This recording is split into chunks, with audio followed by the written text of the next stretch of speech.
राजीव राजीव गांधी ग्रामीण भूमिहीन कृषि मजदूर न्याय योजना।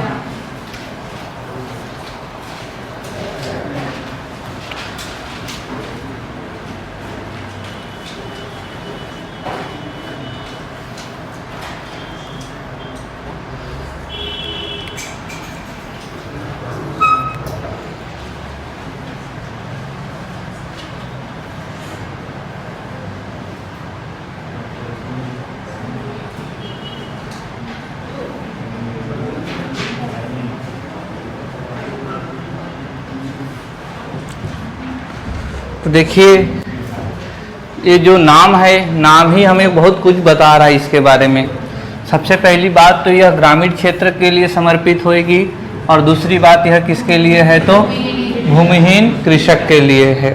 तो अभी अगर हम लोग देखें तो छत्तीसगढ़ में हम लोग जानते हैं कि यहाँ के जो अधिकांश किसान हैं वो लघु एवं सीमांत किसान है, जिनके पास 2 हेक्टेयर से भी कम की जमीन है, और एकड़ में बात करें तो 5 एकड़ से कम। लघु एवं सीमांत किसान के अलावा भी ग्रामीण क्षेत्र में कुछ ऐसे लोग हैं जिनके पास कोई भूमि ही नहीं है, और जिनके पास कोई भूमि नहीं है यानी कि वह पूर्ण रूप से रोजगार पर ही आश्रित हैं अपनी आजीविका के लिए। और वर्ष के एक समय ऐसा आता है कि जब उनके पास कोई रोजगार नहीं रहता, और ऐसे समय में उनकी रोटी, कपड़ा और मकान की भी आवश्यकता पूरी नहीं हो पाती है। तो जब भी खरीफ सत्र आता है, खरीफ सत्र में पर्याप्त रूप से रोजगार के अवसर उपलब्ध होते हैं, परंतु रबी सत्र में फसल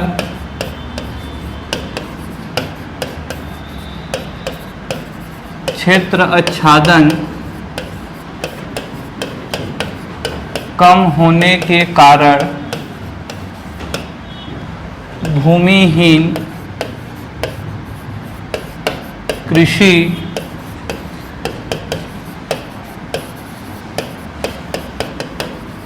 मजदूरों के लिए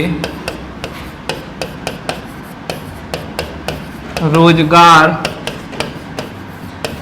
का संकट उत्पन्न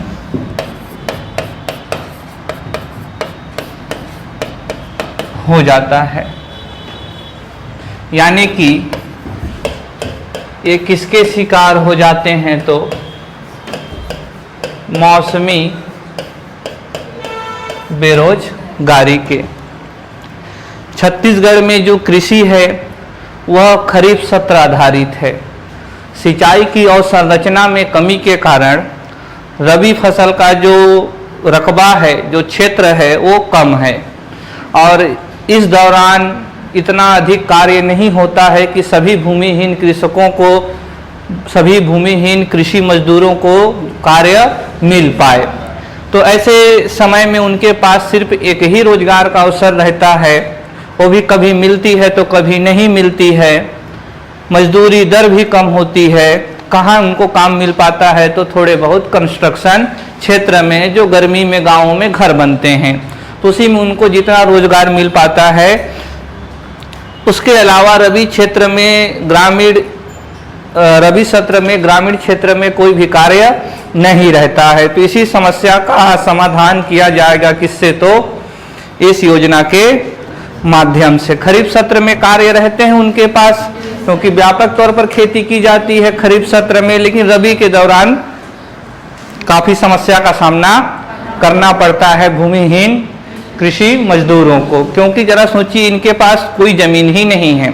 जो लघु एवं सीमांत किसान है, कम से कम उनके पास जमीन है, तो जब भी उनको रोजगार नहीं मिल रहा है तो उनके पास भोजन उपलब्ध है, लेकिन इनके पास तो कोई कृषि उत्पाद ही नहीं होगा, ये तो खरीदेंगे और खाएंगे। या तो जो खाद्य सुरक्षा अभियान है जिसके तहत पीडीएस से जो भी राशन मिल जाता है उससे इनका पेट भरेगा, लेकिन पेट भरने के अलावा भी तो आवश्यकताएं हैं, कपड़ा की आवश्यकता है, मकान की आवश्यकता है, स्वास्थ्य की आवश्यकता है, शिक्षा की आवश्यकता है, वो सब की पूर्ति नहीं हो पाती। और पूरे देश भर में ये जो भूमिहीन कृषक हैं, कृषक मजदूर जो हैं, लैंडलेस जो लेबर हैं, ये हमेशा उपेक्षा के शिकार हुए, क्योंकि अभी कृषि संबंधी जितनी योजनाएं हैं उनके लिए सत्यापन में भूमि का होना जरूरी होता है। इनके पास कोई भूमि नहीं होती, इसीलिए न तो इनका केसीसी बन पाएगा, केसीसी यानी कि किसान क्रेडिट कार्ड नहीं बन पाएगा इनका। जबकि अभी मैं किसान हूँ, मैं खेती नहीं कर रहा हूँ, मेरे भूमि पर खेती कौन कर रहे हैं, मान लीजिए तो भूमिहीन कृषि मजदूर, लेकिन कृषि संबंधी योजनाओं का लाभ मेरे को मिलेगा और वास्तव में मैं कृषि नहीं कर रहा हूँ, कर तो ये रहे हैं लेकिन इनको कोई लाभ नहीं मिल पाता है। तो इसी समस्या के हल के लिए सरकार द्वारा क्या शुरू किया गया, राजीव गांधी ग्रामीण भूमिहीन कृषि मजदूर न्याय योजना। तो सबसे अब इसके बाद यह समझने का प्रयास करते हैं हम लोग कि भूमिहीन कृषि मजदूर कौन होएगा। भूमिहीन कृषि मजदूर,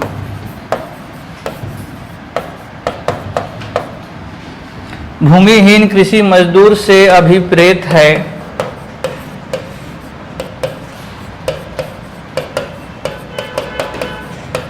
ऐसा व्यक्ति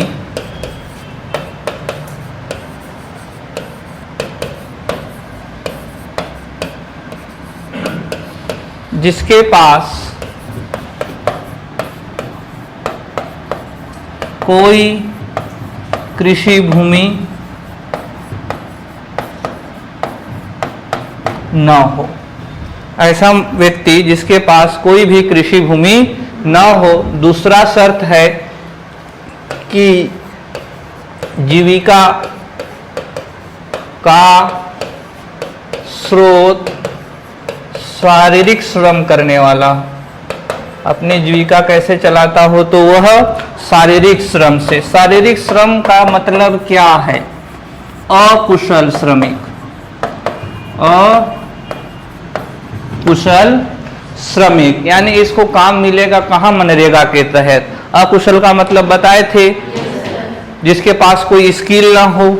स्किल लेने के लिए क्या लेना पड़ता है, ट्रेनिंग लेना पड़ता है, ठीक। और अकुशल श्रमिक यानी इसके लिए कोई विशेष प्रशिक्षण की आवश्यकता नहीं होती है, कोई भी इसको कर सकता है, खोदने का काम, बोझा उठाने का काम, समझ रहे हैं। तीसरा, व्यक्ति जिस परिवार से संबंधित है,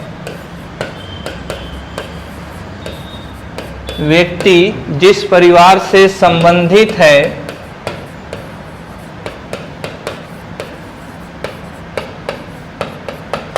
वह परिवार भी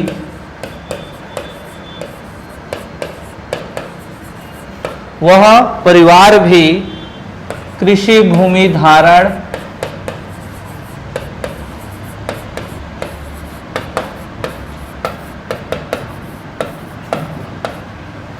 नहीं करता हो। अगर ये तीन शर्त कोई फॉलो कर रहा है तो वह इस योजना का लाभार्थी होगा। उसके पास कोई भी कृषि भूमि नहीं होनी चाहिए, वह शारीरिक श्रम करने वाला होना चाहिए। अभी डॉक्टर है, कृषि भूमि नहीं है लेकिन डॉक्टर है और ग्रामीण क्षेत्र में है, तो क्या वो एलिजिबल होगा, क्या नहीं होगा। कैसा काम करना चाहिए, वो अकुशल कार्य करना चाहिए। और जिस परिवार से है, वो जिस परिवार से हो उस परिवार के पास भी कोई कृषि भूमि नहीं होना चाहिए। ध्यान रखिएगा, कृषि भूमि की बात कर रहे हैं। उसका मकान जहां है उसके पास भूमि होगी, सिर्फ भूमि नहीं है, क्या है तो कृषि भूमि है, आवासीय भूमि इसमें शामिल नहीं है। आवासीय भूमि होगा तो ये नहीं कि अब अभी मैं किसान हूं, मेरे पास कृषि भूमि नहीं है, लेकिन अभी जो मेरा मकान है वो भी एक भूमि पर ही होगा, तो सरकार बोले नहीं तुम्हारे पास तो भूमि है तुम नहीं होगा, तो ऐसा नहीं होगा, वो आवासीय भूमि है। बात यहाँ किसकी हो रही है? कृषि भूमि की हो रही है। ठीक, यानी इसका इस तीनों बिंदु का निष्कर्ष निकल जाएगा कि व्यक्ति के पास अंश मात्र भर जमीन न हो। अगर उसके पास अंश मात्र भर जमीन है कृषि भूमि वाला, संक्षेप में इस पूरे बात को हम लोग कह सकते हैं व्यक्ति के पास अंश मात्र भी कृषि भूमि न हो। अगर अंश मात्र भी कृषि भूमि होगा तो वह इस योजना का लाभार्थी नहीं होगा। समझ गए? और इसमें परिवार को एक इकाई माना गया है, ऐसा नहीं है परिवार के हर सदस्य को मिलेगा। समझ रहे हैं? तो परिवार को मिलेगा, परिवार के मुखिया को मिलेगा। तो अभी देखते हैं कौन कौन से वर्ग इसमें शामिल होंगे। तो बढ़ई, लोहार, नाई, मोची, धोबी, पुरोहित,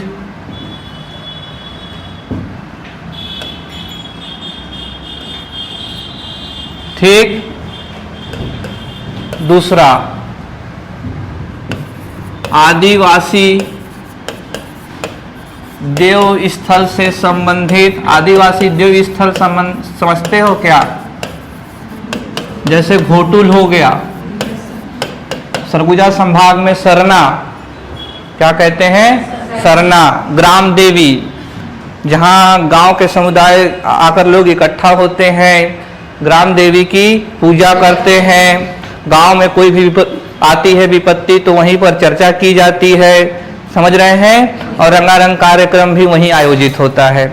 अभी सरगुजा संभाग में जाओगे तो आज के दिन अभी हर देवालय में, या देवालय को वहाँ सरना कहते हैं, हर सरना में अभी लोग झूप रहे होंगे, जीप में डालकर, यहाँ डालकर, आज विशेष रूप से। और गांव-गांव भी घुमाया जाता है। आप लोग मध्य छत्तीसगढ़ का मैं नहीं जानता हूँ, लेकिन सरगुजा संभाग में ऐसा होता है।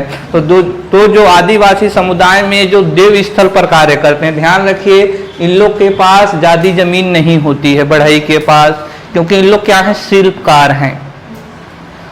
समझ रहे हैं? हस्त कलाकार हैं। इन लोग कला का कार्य करते हैं। बढ़ई फर्नीचर का कार्य करेगा, लोहार लोहा से संबंधित। समझ रहे हैं? नाई, अभी अगर आप किसी भी गांव में जाओगे तो इन वर्गों के पास ज्यादा जमीन नहीं रहती है। अब जिसके पास अगर कोई लोहार है उसके पास जमीन होगा तो फिर वो एलिजिबल नहीं होगा। समझ रहे हैं? हाँ, तो देव स्थल से संबंधित क्या क्या हो जाएगा? तो बोलो, देवार और बैगा, मांझी, ये सभी आदिवासियों का पुरोहित वर्ग है। जैसे हिंदू धर्म में ब्राह्मण, समझ रहे हैं? हाँ, तो अभी जैसे अभी हिंदू धर्म में ईश्वर और व्यक्ति के बीच बिचौलिए का काम ब्राह्मण करते हैं, वैसे ही आदिवासियों में ईश्वर और व्यक्ति के बीच में बिचौलिए का काम ये करते हैं। हम अभी जो मानव होता है डायरेक्ट ईश्वर तक नहीं जा सकते, हम लोगों को सहारा लेना पड़ेगा, तो वो उसी को क्या कहते हैं? पुरोहित वर्ग कहते हैं। हाँ, मांझी हो गया, गुनिया, क्या हो गया? गुनिया, हाट पहरिया, हाट पहरिया, बाजा महोरिया, इनको बाद में ऐड किया गया है। पहले केवल इतना ही था, पहले केवल इतना ही था, इसको बाद में ऐड किया गया है संशोधन करके। तीसरा पौनी पसारी योजना से जुड़े परिवार,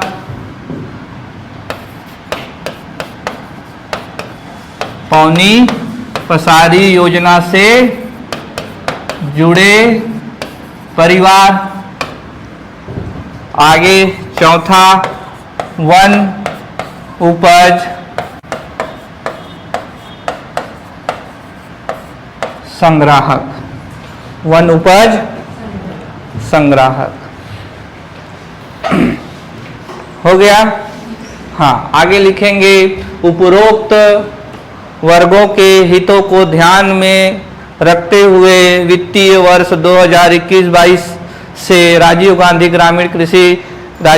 ग्रामीण भूमिहीन कृषि मजदूर न्याय योजना की शुरुआत की गई। उपरोक्त वर्गों के हितों को ध्यान में रखते हुए, उपरोक्त ये सारे वर्ग हैं, उपरोक्त वर्गों के हितों को ध्यान में रखते हुए वित्तीय वर्ष 2021-22 वित्तीय वर्ष 2021-22 से राजीव गांधी ग्रामीण भूमिहीन कृषि मजदूर न्याय योजना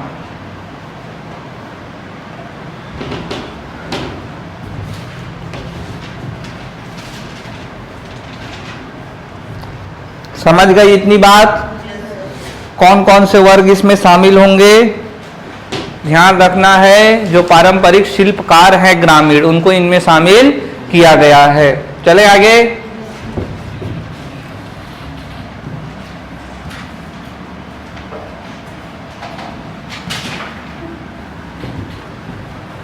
देख लेते हैं कार्य क्षेत्र।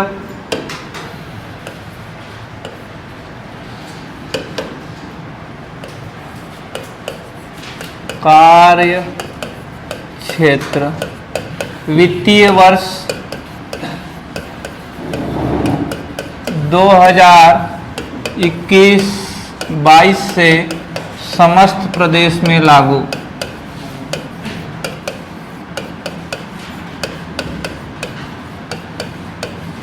अभी वित्तीय वर्ष कह रहे हैं यानी 1 जनवरी 2021 से, गलत, 1 अप्रैल 2021। समझ गए ना इतनी बात? अब पेपर में आएगा बोल लोगे सर तो पढ़ाई ही नहीं है, लेकिन ये तो लॉजिक सी बात है, ये तो बहुत सामान्य सा बात है। तो यानी क्या हो जाएगा 1 अप्रैल 2021 से लागू हो गया है। ठीक, कोई तिथि नहीं दी गई है इसमें, बस इतना लिखा हुआ है वित्तीय वर्ष 2021-22 से। लेकिन अभी ऑप्शन में ऐसा आ सकता है कि 1 अप्रैल 2021 से लागू हुआ है। ठीक, आगे देख लेते हैं क्रियान्वयन इकाई।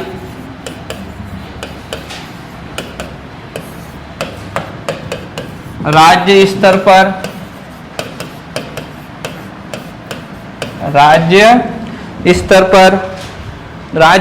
पर आयुक्त, संचालक, राजस्व विभाग, कृषि विभाग नहीं, क्या होएगा राजस्व विभाग। जिला स्तर पर तो समझ गए होंगे, समझ पाए क्या? नहीं समझ पाए? जिला स्तर पर कौन होगा? जिला कलेक्टर। ठीक,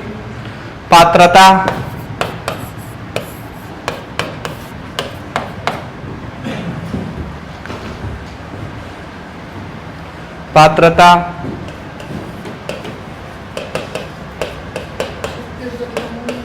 छत्तीसगढ़ का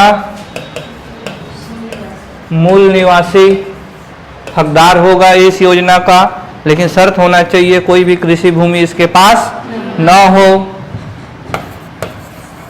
आवासीय भूमि को कृषि भूमि नहीं माना जाएगा। मान लोगे क्या? तो कृषि भूमि नहीं माना जाएगा।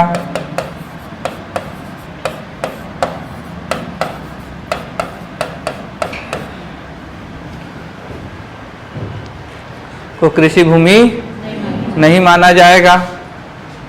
ठीक, हाँ, बाकी जो भी शर्तें करेगा वो पूरा हो जाएगा। लेकिन ये 2 बातें जहां से ऑब्जेक्टिव बन सकता है पात्रता में, इसको आप लोग ध्यान में रखेंगे, विशेष रूप से किसको? तो सेकेंड वाले को, आवासीय भूमि वाले को। अब देखते हैं कौन पात्र नहीं होगा, ये भी लिखा हुआ है जो राजपत्र में जारी हुआ था। पात्र नहीं होंगे, अपात्र, पात्र नहीं होंगे। ठीक, अगर कोई नगरीय क्षेत्र का रहवासी है या फिर परिवार है, अगर परिवार कहाँ है, नगरीय क्षेत्र में, नगर पंचायत में है, नगर पालिका में है या नगर निगम में है, तो फिर वह इसका पात्र नहीं होगा। दूसरी बात, अगर कोई लोकसभा या राज्यसभा या की जगह एवं लिख लेना, लोकसभा एवं राज्यसभा के पूर्व एवं वर्तमान सदस्य, अगर कोई लोकसभा से सांसद है या था, या कोई राज्यसभा में सांसद है या था, वर्तमान भी है और क्या है, पूर्व भी, वो नहीं कर सकता है। वो बोलेगा पैसा लाओ मेरे को, तो नहीं देगा सरकार। आगे क्या है, विधानसभा, और कुछ राज्यों में, छत्तीसगढ़ में तो है नहीं, फिर भी इसमें लिखा हुआ है विधान परिषद। किस राज्य में है विधान परिषद? विधानसभा तथा विधान परिषद के पूर्व एवं वर्तमान सदस्य भी इसके एलिजिबल नहीं होंगे। जिला पंचायत के अध्यक्ष पूर्व एवं वर्तमान, वो भी हकदार नहीं होंगे। पांचवा, जनपद पंचायत, जनपद पंचायत के भी पूर्व एवं वर्तमान अध्यक्ष, यहाँ अध्यक्ष जोड़ लीजिएगा, सदस्य नहीं, सदस्य एलिजिबल हो जाएंगे, अध्यक्ष लिखा हुआ है। ठीक, तो ग्राम पंचायत के अध्यक्ष पूर्व एवं वर्तमान, जिला जनपद पंचायत के अध्यक्ष पूर्व एवं वर्तमान पात्र नहीं होंगे। फिर क्या आ जाता है जनपद पंचायत के बाद? ग्राम पंचायत। ग्राम पंचायत के में तो अध्यक्ष होता नहीं है, सरपंच पूर्व एवं वर्तमान, पूर्व एवं वर्तमान लिखो, लिख लिए? हाँ, अभी अगर मान लो कोई पहले नगर क्षेत्र में रहता था, जाकर ग्रामीण क्षेत्र में बस गया, तब तो अगर वह व्यक्ति अगर पहले नगर क्षेत्र में रह रहा था और अगर नगरीय क्षेत्र के किसी भी इकाई में, किसी भी निकाय में, नगर पंचायत, नगर पालिका, नगर निगम में अगर वह उसका अध्यक्ष था या है, तो वो भी पात्र नहीं होगा। लिख लिए? लिखे? हालांकि ये नगरीय क्षेत्र वाला पहले ही लाइन से स्पष्ट है। ठीक, अगर कोई नगरीय क्षेत्र का रहवासी है तो वैसे ही एलिजिबल नहीं होगा। चलें आगे।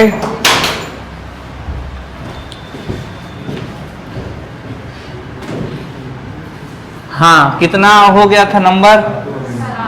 7। 8, अगर कोई पिछले वर्ष, कोई किसी परिवार ने अगर पिछले वर्ष, अभी अप्लाई मैं कर रहा हूँ, इसके पिछले वर्ष में अगर मेरे परिवार के मुखिया ने क्या भरा हो, आयकर, तो वो भी एलिजिबल नहीं होगा।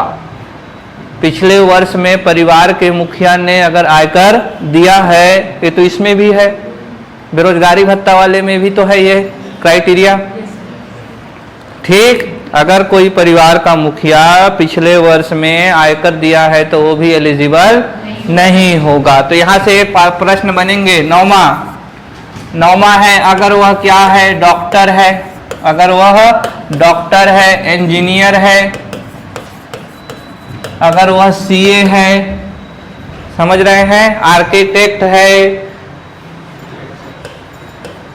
वास्तुशास्त्र वाला व्यक्ति इत्यादि, या शासन जो भी नियत कर देगा, शासन जो भी पेशा नियत करे बता दे। ये तो कुछ दिया हुआ है, शासन और भी जोड़ सकती है, समझ रहे हैं, जो भी पेशा शासन नियत करे, ठीक। बोलिए। और अगर कोई सरकारी कर्मचारी है, अधिकारी है, कर्मचारी है, या वर्तमान में है वो, या फिर वह सेवा निवृत्त हो चला है, तो भी वह नहीं होगा। या सरकार से बस जुड़ भर जाए, भले वो अस्थायी ही क्यों न हो, संविदा में ही क्यों न हो, वो भी अप्लाई नहीं कर पाएगा, ठीक। 11वां भी बहुत सरल है। अगर कोई पीएसयू में काम करता है, पीएसयू यानी कि क्या, सरकारी company, public sector unit. PSU का मतलब क्या है, पब्लिक सेक्टर यूनिट, सरकारी उपक्रम कहते हैं हिंदी में, सरकारी उपक्रम में कार्यरत कर्मचारी, ये सारे इस योजना के लिए पात्र नहीं होंगे। प्रश्न आएगा, कठिन प्रश्न जब भी बनाने का प्रयास करेगा यहां से, समझ रहे हो गया। आगे लिखेंगे अनुदान राशि, उद्देश्य लिखेंगे, उद्देश्य।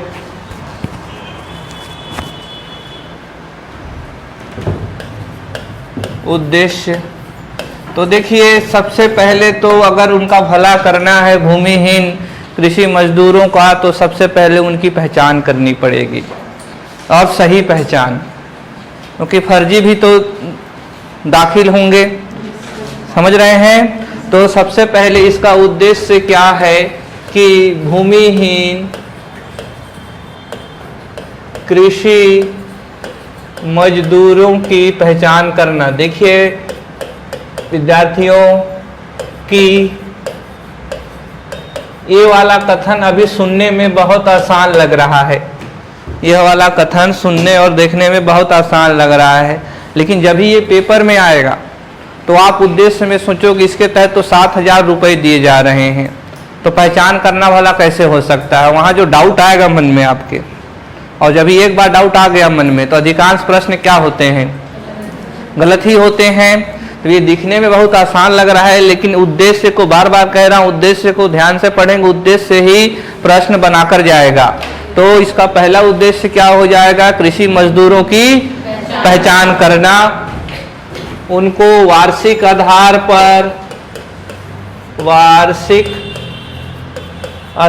पर अनुदान उपलब्ध कराना। अनुदान का मतलब समझते हो क्या? ऐसी राशि जो रिटर्न नहीं की जाती। हाँ, सब्सिडी। क्या? सब्सिडी। आगे क्या है, शुद्ध आय में वृद्धि करना। किसकी शुद्ध आय में? भूमिहीन कृषि मजदूरों की शुद्ध आय में क्या करना, वृद्धि करना। ये 3 उद्देश्य दिए गए हैं। जो पहला जारी हुआ था परिपत्र इसको लेकर, उसमें 3 उद्देश्य स्पष्ट रूप से लिखे हुए हैं कि पहला है भूमिहीन कृषक मजदूरों की पहचान करना, उनको वार्षिक आधार पर वित्तीय सहायता उपलब्ध कराना और उनके शुद्ध आय में वृद्धि करना। तो 3 टेक्निकल पॉइंट है यहाँ पर, पहचान, अनुदान और तीसरा शुद्ध आय। ठीक, इन 3 ही पॉइंट को पकड़ना। अगर इन 3 पॉइंट में से अगर कोई भी स्टेटमेंट में रहा है, क्योंकि देखिए स्टेटमेंट को चेंज कर देगा, या डायरेक्टली कॉपी करेगा या तो चेंज करेगा। तो अभी आपको क्या खोजना रहेगा, पहचान मिल गया तो उसको सही करोगे, शुद्ध आय मिल गया तो उसको सही करना है, और हाँ अनुदान। अनुदान में ध्यान रखना कहीं मासिक आधार न लिख दे। कैसा आधार है? वार्षिक आधार है। ठीक, चले आगे। अभी देख लेते हैं अनुदान राशि कितनी रुपए। शुरू में कितना था? 6,000 था। अभी कितना कर दिया गया है? 7,000 रुपए प्रति वर्ष परिवार के मुखिया को, परिवार के मुखिया को,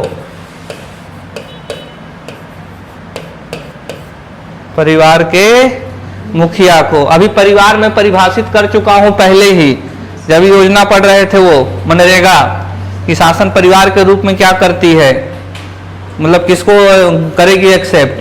ठीक, 2 किस्तों में दिया जाएगा, 2 किस्तों में, और किसके माध्यम से? डीबीटी के माध्यम से, डायरेक्ट बेनिफिट ट्रांसफर।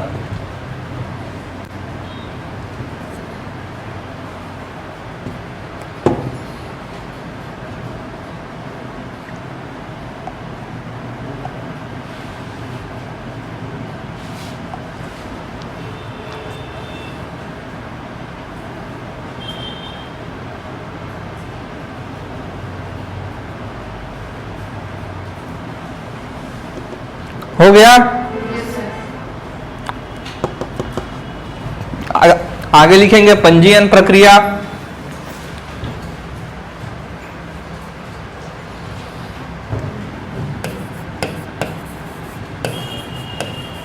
पंजीयन प्रक्रिया,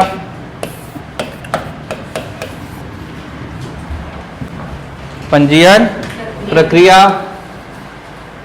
पंजीयन प्रक्रिया के लिए वेबसाइट बनी हुई है, राजीव गांधी ग्रामीण भूमिहीन कृषक मजदूर न्याय योजना .nic.in। इसमें क्या करना पड़ेगा? पंजीयन। हो सकता है यहाँ बीच में सीजी हो, चेक कर लीजिएगा, हालांकि ये पूछेगा नहीं, फिर भी मैं लिख रहा हूँ यहाँ पर कि .cg.nic.in भी हो सकता है। ठीक,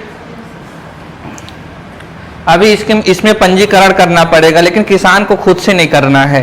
कैसे होगा पूरा प्रोसेस? कि एक आवेदक होगा, वो आवेदन देगा किसको? तो ग्राम सचिव को। पढ़े हो ना ग्राम पंचायत सचिव को, तो जानते होंगे। तो अभी ग्राम सचिव ले जाकर इसको देगा सीईओ, मुख्य कार्यपालन अधिकारी जनपद पंचायत। ठीक, और जनपद पंचायत के ही बाजू में तहसीलदार की ऑफिस रहती है, नायाब तहसीलदार। ये सत्यापन करेगा, सत्यापन किसके आधार पर करेगा? Bhuiyan portal, Bhuiyan portal. और फिर तहसीलदार सत्यापन करने के बाद उसके ऑफिस में ऑपरेटर होगा, फिर वो ऑपरेटर किस में अपडेट करेगा? तो पोर्टल में करेगा। ठीक, तो ये क्या हो जाएगी? पंजीयन की प्रक्रिया। यहां पर सीजी है,